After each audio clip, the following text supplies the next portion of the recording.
ఉల్లి కోళ్ళ కోడి వేపుడు. సామాన్ అందుకు అలా చూస్తావేటి? ఏట్రా హుషారుగా ఉండాలి కుర్రాడు. తెలుసు అన్నీ తెలుసు నీకు, అది తప్ప.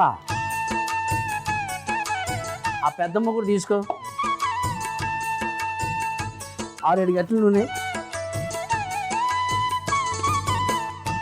ముందు జీడిపప్పు వేస్తాను. జీడి అయ్యే లోపల వేయాలి. ఆగేంటి?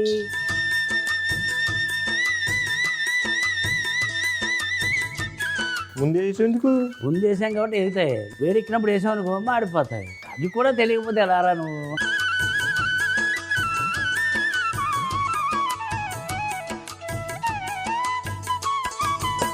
మనం ఉల్లి కోళ్ళ కోడి వేపుడు చేస్తాం కదా, అది తయారైనప్పుడు ఆ పైన జీడిపప్పు వేసాం అనుకో ఎలా ఉంటుందంటే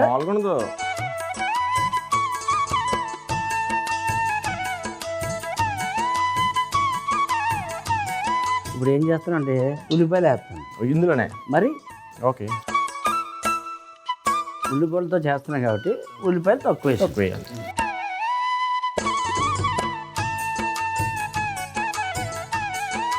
ఇక పచ్చిమిరపకాయలు వేస్తాం.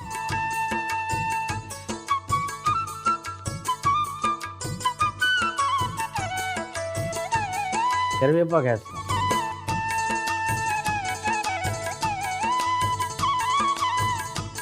ఈ కోళ్ళలో కొంచెం ఉప్పు,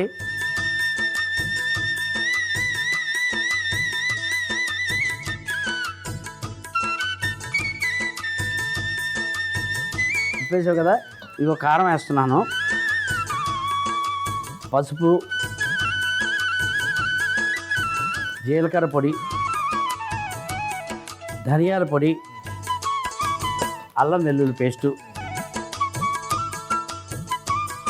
మొత్తం కలిపేసేసి దాంట్లో వేసి బాగా అంటుకోవాలి. ప్రతి ముక్కకి అంటుకోవాలి.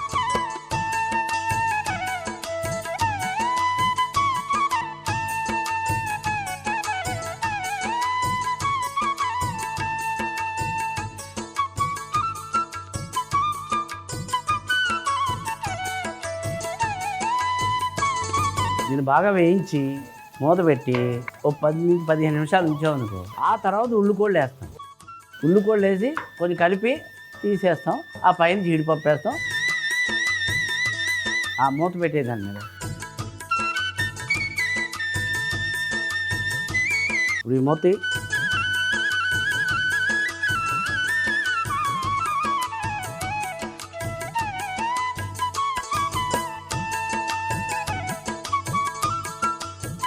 ఉల్లికోళ్ళు వేసేస్తాం.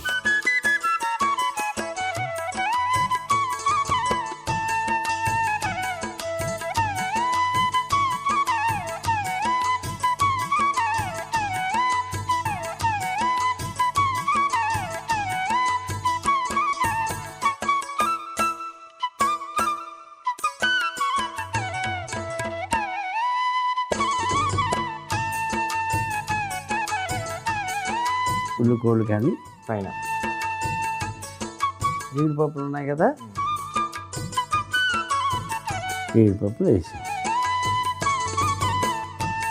ఉల్లి కోళ్ళ కోడి వేపుడు అది ఎలా తయారు చేసాం? ఉల్లి కోళ్ళ కోడి వేపుడు ఎలా తయారు చేసామంటే, ముందుగా ఒక మూకిల్లో నూనె వేసి వేడెక్కిన తర్వాత అందులో జీడిపప్పు వేసి వేయించి పక్కన పెట్టుకోవాలి. ఇప్పుడు అదే నూనెలో ఉల్లిపాయలు, పచ్చిమిర్చి, కరివేపాకు వేసి వేయించుకోవాలి. చికెన్ లో ఉప్పు, కారం, పసుపు, జీలకర్ర పొడి, ధనియాల పొడి, అల్లం వెల్లుల్లి పేస్ట్ వేసి బాగా కలిపి వేగుతున్న ఉల్లిపాయల మిశ్రమంలో వేసి మూత పెట్టి 10 నిమిషాలు మగ్గనివ్వాలి. మగ్గుతున్న మిశ్రమంలో ఉల్లికాళ్ళు వేసి వేయించి ఒక గిన్నెలో తీసుకొని పైనుండి జీడిపప్పు చల్లుకుంటే ఉల్లి కోళ్ళ కోడి వేపుడు రెడీ.